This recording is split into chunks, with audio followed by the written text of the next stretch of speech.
নমস্কাৰ আজিৰ এই ভিডিঅ'টো জানো হওক মিথুন ৰাশিৰ ব্যক্তিসকলৰ বাবে অসমীয়া নতুন বছৰটো কেনেকুৱা যাব ক দ্বিতীয় ছ ঘ এইকেইটা আখৰেৰে যিসকল ব্যক্তিৰ নাম আৰম্ভ হয় তেওঁলোকৰ হৈছে মিথুন ৰাশি সো এই ভিডিঅ'টো চাই যদি ভাল লাগে তেতিয়াহ'লে এইকেইটা আখৰেৰে নাম আৰম্ভ হোৱা ব্যক্তিসকলৰ সৈতে ভিডিঅ'টো শ্বেয়াৰ কৰিবলৈ নাপাহৰিব আজিৰ এই ভিডিঅ'টোত আমি বহুখিনি কথাই জানিম ভিডিঅ'টো অলপ দীঘল হ'ব পাৰে 15-20 মিনিট হৈ যাব পাৰে আপোনালোকে শেষলৈকে চাই থাকিব গোটেইটো বছৰৰ ৰাশিফল হয় মই যিমানখিনি পাৰো আপোনালোকক ইনফৰমেশন দিবলৈ আপোনালোকক চেষ্টা কৰিম প্ৰথমতে আপোনালোকক দেখুৱাই দিছো যে আপোনালোকৰ গ্ৰহবিলাকৰ স্থিতি বৃহস্পতি আছে ইচ্ছাপূৰ্তিৰ ঘৰত কিন্তু 1 মে তাৰিখে আপোনালোকৰ ইয়াতে বৃহস্পতিৰ গোচৰ হ'ব সো ইয়াৰ পৰা এইটো হৈ গ'ল মুখ্য ত্ৰিকোণত আহি গ'ল বৃহস্পতি এটা ধৰ্ম কৰ্মৰ কাৰক গ্ৰহ হয় আপোনালোকৰ কাৰণে বৃহস্পতি গ্ৰহটোৰ ইয়াতে স্থিতিয়ে কিছুমান ক্ষেত্ৰত আপোনালোকক ধৰ্মৰ ক্ষেত্ৰত বিশেষকৈ আপোনালোকে যদি জড়িত হয় তেতিয়াহ'লে বেছি ভাল ফল লাভ কৰিব পাৰিব কেতুৰ ওপৰত বৃহস্পতিৰ দৃষ্টি অহাৰ কাৰণে আগতে যিখিনি আপোনালোকে পঢ়া শুনাৰ ক্ষেত্ৰত প্ৰবলেম পাই আছিল এই যে শিক্ষা দীক্ষা ইয়াতে লিখি থৈ দিছো সকলোবিলাক ইয়াৰে টাচ কৰিম দেই পইণ্ট বিলাক সো শিক্ষা দীক্ষাৰ ঘৰত যেহেতু কেতুৰ স্থিতি আছিলে সো আপোনালোকৰ বৃহস্পতি যেতিয়া 1 মে তাৰিখৰ পৰা আহিব 2025ৰ শেষলৈকে 2025ৰ তাৰমানে অসমীয়া বছৰটোৰ শেষলৈকে চ'ত মাহৰ শেষলৈকে আপোনালোকৰ পঢ়া শুনাৰ ক্ষেত্ৰত মেমৰি পাৱাৰ খুব ষ্ট্ৰং হ'ব এইখিনি সময়ছোৱাত ভাল ফল লাভ কৰিবলৈ পাৰিব বৃহস্পতিৰ দৃষ্টি ইয়াৰ পৰা আহিব আপোনালোকৰ ইয়াতে ৰোগৰ স্থানত শত্ৰু স্থানৰ ওপৰত আপোনালোকৰ কাৰণে বৃহস্পতি গ্ৰহটো এটা নিউট্ৰেল প্লেনেট সো আপোনালোকৰ কাৰণে বৃহস্পতিৰ দৃষ্টি যেহেতু ইয়াতে আহিছে সো আপোনালোকৰ নিজস্ব জন্মকুণ্ডলী বৃহস্পতিৰ স্থিতি যদি ভাল হয় তেতিয়াহ'লে আপোনালোকে বহুতে ভাল ফল লাভ কৰিবলৈ পাৰিব ইয়াতে এতিয়া দেখুৱাই দিছো আপোনালোকৰ বৃহস্পতি গ্ৰহটো আন এটা দৃষ্টি আপোনালোকৰ গুপ্ত বিভাগ এষ্ট্ৰলজি ধৰ্মিক কৰ্মিক কামৰ এইটো হ'ল অষ্টম ঘৰত যেহেতু বৃহস্পতিৰ দৃষ্টি আহিছে সো আপোনালোকে এইবিলাক ক্ষেত্ৰত নিজকে জড়িত কৰিব পাৰিলে বহুতে বেছি ভাল ফল লাভ কৰিবলৈ পাৰিব এতিয়া দেখুৱাই দিছো আপোনালোকৰ শনি গ্ৰহটোৰ ফলাফল শনি গ্ৰহটো ইয়াতে আছে আৰু আপোনালোকৰ মাৰ্চৰ 29 তাৰিখলৈকে অৰ্থাৎ 2025 চনৰ মাৰ্চৰ 29 তাৰিখলৈকে ইয়াতে থাকিব ভাগ্যৰ স্থানৰ অধিপতি হয় লগতে অষ্টম ঘৰৰ এটা সংঘৰ্ষৰ ঘৰৰ অধিপতি হয় শনি গ্ৰহটো আহিছে আপোনালোকৰ ভাগ্যৰ স্থানত কিবা এটা ভাগ্যৰ ফালৰ পৰা পাব বিচাৰিলে আপোনালোকে কষ্ট কৰিব লাগিব সংঘৰ্ষ কৰিব লাগিব মই বাৰু বৃহস্পতিটো ইয়াতে লিখি থৈ দিলো কাৰণ বেছিভাগ সময় ইয়াতে থাকিব শনি গ্ৰহটোৰ ইয়াৰ পৰা দৃষ্টি পৰি আছে ইচ্ছাপূৰ্তিৰ ঘৰত সো কামবিলাক আপোনালোকৰ ইচ্ছাপূৰ্তি হওঁতে কষ্ট অধিক কৰিব লাগিব আপোনালোকৰ ইচ্ছাপূৰ্তিৰ ক্ষেত্ৰত পলম হ'ব পাৰে শনি গ্ৰহটোৰ দৃষ্টি আছে আপোনালোকৰ পৰাক্ৰমৰ ঘৰতে পৰাক্ৰমৰ ঘৰটো আপোনালোকৰ কাৰণে একজেক্টলি মই বেয়া নহয় শনিৰ দৃষ্টিটো কিন্তু আপোনালোকৰ কমিউনিকেশ্যনত অলপ মিসকমিউনিকেশ্যন হ'ব পাৰে যাৰ সৈতে আপোনালোক উঠা বহা কৰে তেওঁলোকৰ সৈতে প্ৰবলেমৰ ক্ৰিয়েট কৰিব পাৰে শনি গ্ৰহটোৰ দশম দৃষ্টি পৰি আছে আপোনালোকৰ ৰোগৰ স্থানত পেটৰ কমপ্লেইন আহিব পাৰে আপোনালোকৰ শনি গ্ৰহটো ৰিলেটেড যিবিলাক বেমাৰ হয় পেটৰ বিষ গাঁঠিৰ বিষ ভৰি ভঙা বা হাড় ভঙা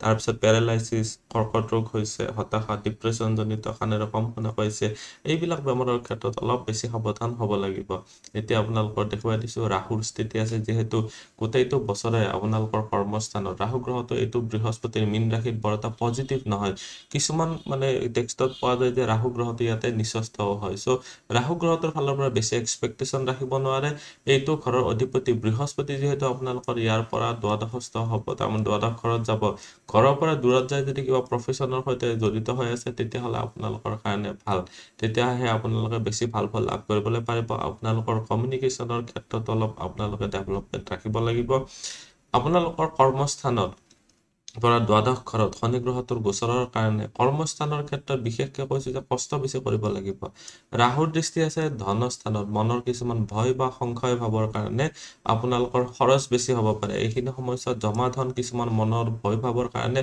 অধিক খৰচান্ত হৈ যাব ৰাহুৰ দৃষ্টি আছে আপোনালোকৰ ৰোগৰ স্থানত স্কিনজনিত প্ৰবলেম হাওফাওজনিত প্ৰবলেম এইবিলাক ক্ষেত্ৰত আপোনালোকে অধিক সাৱধান হৈ চলিব পাৰিব লাগিব ৰাহু গ্ৰহটো ৰিলেটেড মই বাৰু বেমাৰবিলাকো কৈ দিছো হাওফাওজনিত যিবিলাক বেমাৰ হয় হৃদৰোগ বা জ্বলন বা উশাহত কষ্ট পোৱা আলচাৰ হৈছে কাৰোবাৰ পেটতে হওক তাৰপিছত আপোনালোকৰ মিৰ্গী বেমাৰ হৈছে পাইলছৰ প্ৰবলেম পাই আছে বিষক্ৰিয়া কিবা হৈ আছে আপোনালোকৰ ভ্ৰান্তিজনিত বা হতাশাজনিত কিবা যদি প্ৰবলেম হৈ আছে এইবিলাক ক্ষেত্ৰত অধিক সাৱধান হ'ব লাগিব কেতুৰ স্থিতি আছে আপোনালোকৰ পঢ়া শুনাৰ ঘৰত গোটেইটো বছৰ 1 মে তাৰিখৰ পৰা বৃহস্পতিৰ দৃষ্টি অহাৰ পৰা মোটামুটি ভাল হ'ব। তথাপিও আপোনালোকৰ পঢ়া শুনাৰ ক্ষেত্ৰত ব্ৰেক আহি যাব পাৰে। নিজৰ জন্মচক্ৰত যদি কেতুৰ স্থিতি যদি ভাল নহয়, তেতিয়াহ'লে পঢ়া শুনাৰ ক্ষেত্ৰত আপোনালোকে অলপ বেছি মেহনত কৰিব লাগিব। অলপ অধিক কষ্ট কৰিলেহে বেছি ভাল ফল পাব। এতিয়া মই এফালৰ পৰা কৈ গৈছোঁ, আপোনালোকৰ মেষ ৰাশিৰ ব্যক্তিসকলৰ কাৰণে গোটেইটো বছৰত কিছুমান মই মাহ ধৰি মই ইয়াতে কৈ দিম। ইয়াতে আপোনালোকে নিশ্চয় ভালদৰে শুনি ল'ব। ইয়াতে মই আৰু দেখুৱাই নাথাকোঁ, আপোনালোকক মই বুজাই গৈছোঁ। মিথুন ৰাশিৰ যিবিলাক জাতক আছে তেওঁলোক জ্ঞান বিশিষ্ট হয়। এইটো ৰাশি এটা ক্ৰূৰ স্বভাৱৰ ৰাশি হয়। ক্ৰূৰ মানেতো গম পাইছে, ক্ৰূৰ মানে নিষ্ঠুৰ স্বভাৱৰ ৰাশি হয়। পুৰুষ ৰাশি হয় আৰু ওজ ৰাশি হয়, বিষম ৰাশি হয়, মানে দ্বি স্বভাৱ ৰাশি হয়। মাহেন্দ্ৰ যুগত পৰে আপোনালোকে। তাৰপিছত আছে বায়ু ৰাশি হয়। কালপুৰুষ ৰাজ্যৰ বাহুদ্য হয়, মানে আপোনালোকৰ হাত দুখন হয়। পশ্চিম দিশৰ অধিপতি হয়। মিথুন ৰাশিৰ অধিপতি হৈ যায় আপোনালোকৰ কাৰণে বুধ গ্ৰহটো। বুধ গ্ৰহটোৰ মিথুন ৰাশি এটা হৈছে দ্বিপদ ৰাশি, মানে দ্বি স্বভাৱ ৰাশি। আপোনালোকৰ এই যিসকল তাৰমানে মিথুন ৰাশিৰ ব্যক্তি আছে, তেওঁলোকে অলপ কথা কৈয়ে নিজৰ মানে আনকো নিজৰ অনুকূল কৰি ল'ব পাৰে। বুদ্ধিৰ প্ৰখৰ হয়, অলপ নিৰ্ণয় লোৱাত তেওঁলোক নিপুণ হয়। সমাজত সকলোৰে প্ৰিয় হ'ব পাৰে। এইসকল ব্যক্তিৰ কাৰ্যদক্ষতা খুব ভাল দেখা যায়। প্ৰধানতে এনে ব্যক্তি বেপাৰ প্ৰধান ব্যক্তি হয়। বেপাৰৰ ক্ষেত্ৰত বা বাণিজ্যৰ ক্ষেত্ৰত তেওঁলোকৰ খুব ভাল, তেওঁলোকৰ কামান থাকে। সদায় নিজৰ লাভৰ কথা তেওঁলোকে আগত চিন্তা কৰে আৰু এওঁলোকে তথাপিও এওঁলোকৰ অৱশ্যে বাগ্মী পুৰুষো হয়। তথাপিতো এওঁলোকে অলপ অল্পভাষী, মানে কম কথা কয়। তাৰপিছত আছে আপোনালোকৰ ভ্ৰমণ প্ৰিয় হয়, দয়ালু স্বভাৱৰ হয়, বিদ্বান হয়, বুদ্ধিমান, চতুৰ, দৃঢ় প্ৰতিজ্ঞ হয়, যশস্বী হয়। তাৰপিছত শান্তচিত্ত, ভোগী, বিলাসী, কাম কলাতো নিপুণ হয়। এইসকল ব্যক্তি ইষ্ট কুটুম্বৰ প্ৰতি এওঁলোকে ভাল সম্পৰ্ক ৰক্ষা কৰে, সদায় বন্ধুযুক্ত হয়, হাস্যপ্ৰিয় হয়, ধৰ্মানুৰাগী হয়, কবি, নিপুণ, ইষ্ট কুটুম্বৰ লগত এওঁলোকে ভাল এটা সংগীত প্ৰিয় হয়, ভাল মেইনটেইন কৰিব পাৰে। এওঁলোকে নৃত্যপ্ৰিয় হয়, শাস্ত্ৰজ্ঞ হয় আৰু কল্পনা প্ৰিয় হয়। এওঁলোকৰ মন চঞ্চল যদিও অস্থিৰ স্বভাৱৰ নহয়। এতিয়া মই বাৰু আপোনালোকৰ গোটেইটো বছৰটোৰ কিছুমান ইম্পৰ্টেণ্ট পইণ্ট আপোনালোকক দেখুৱাই দিছোঁ যে এইটো বছৰত আপোনালোকৰ যদি ইনকামৰ কথা আছে, ইনকাম আছে 11, বহুতেই ভাল। আপোনালোকৰ ইনকামৰ ক্ষেত্ৰত বিশেষ ভাল দেখা গৈছে, কাৰণ শনি গ্ৰহটোৰ দৃষ্টিও আছে। এইটো বছৰত 11 ইনকাম, ব্যয় আছে অনলি 1, তাৰমানে জমা থাকি যাব আপোনালোকৰ 10।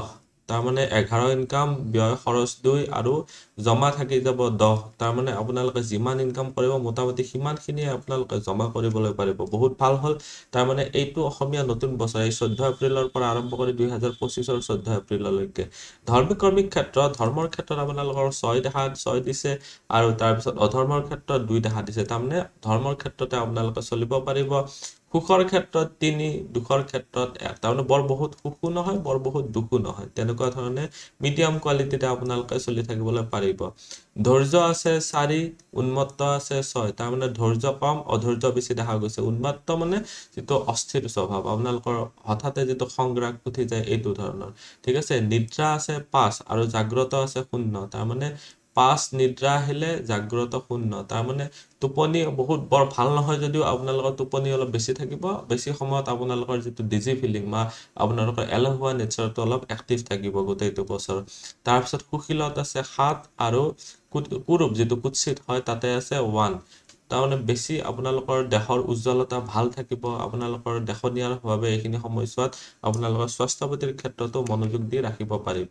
এতিয়া মই আপোনালোকক বুজাই দিছোঁ মিথুন ৰাশিৰ ব্যক্তিসকলৰ ৰাশি অধিপতি বুধ অনুসৰি কেনেকুৱা হ'ব।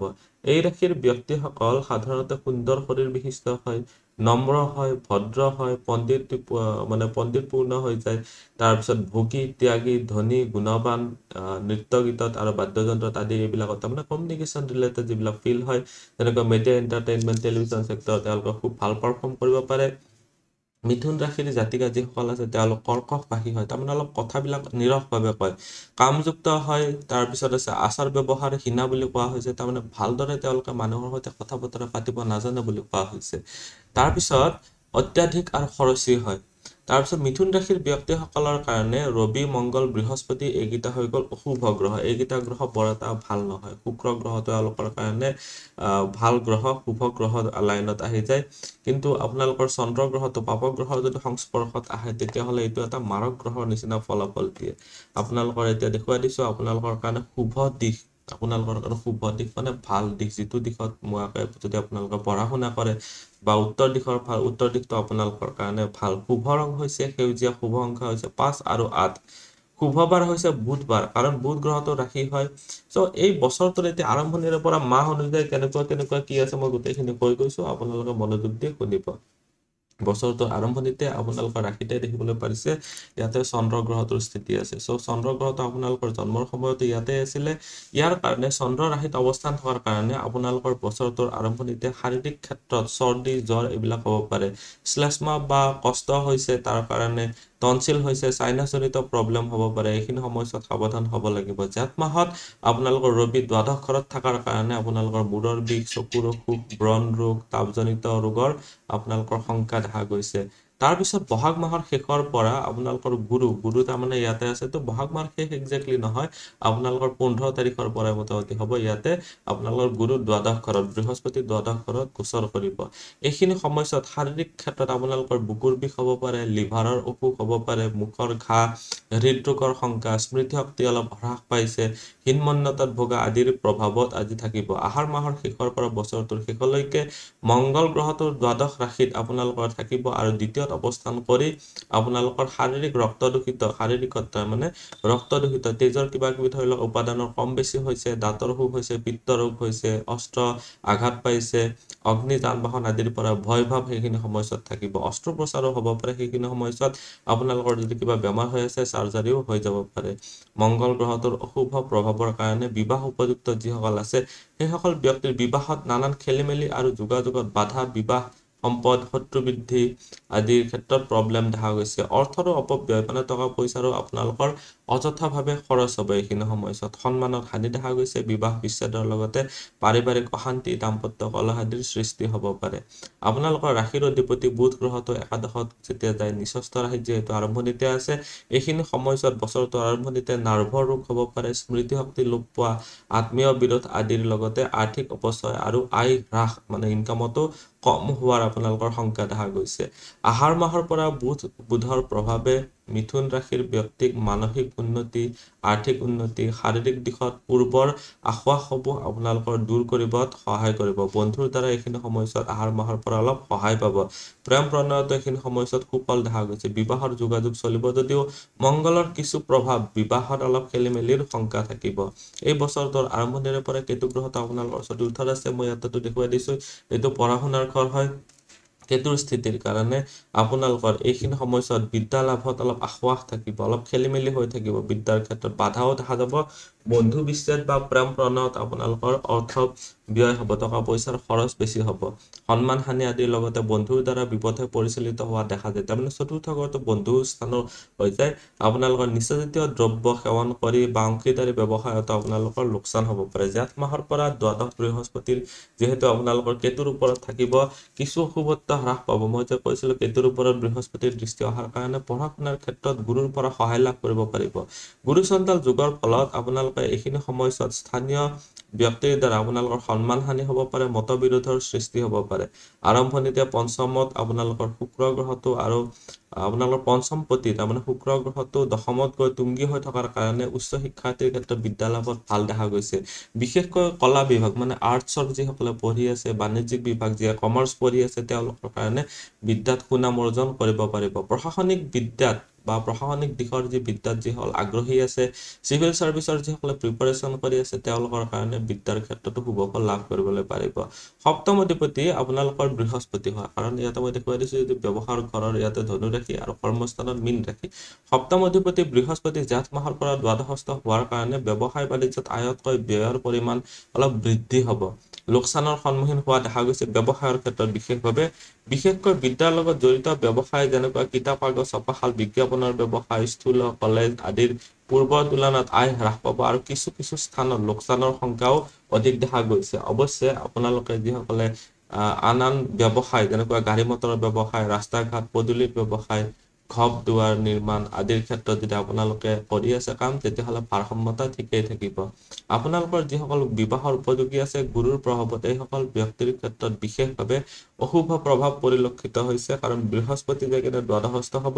মংগলৰ দ্বাৰা মাংগলিক দোষৰ সৃষ্টি হোৱাৰ উপৰিও গুৰুৰ প্ৰভাৱে জেঠ মাহলৈকে বিশেষকৈ মাহৰ পৰা বছৰটো শেষলৈকে বিবাহত নানান খেলি মেলিৰ আপোনালোকৰ বা সন্মান হানিৰ যোগো বনাব।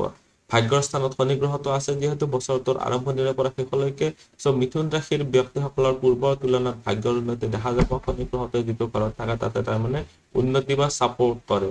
শনিৰ প্ৰভাৱত গাড়ী মটৰ ক্ৰয়, ঘৰত শুভ কৰ্ম, আৰ্থিক উন্নতি, পুৰণি ৰোগ নিৰাময়, মামলা মোকৰ্দমা আদিৰ ক্ষেত্ৰত জয়ী হ'ব পাৰিব। জয়ী হোৱাৰ উপৰিও চৰকাৰী বা অৰ্ধ চৰকাৰী যিবিলাক তাৰমানে ছেমি গভৰ্ণমেণ্ট চেক্টৰ আছে তাতে কৰ্মৰ প্ৰাপ্তিৰ যোগ ঘটিব।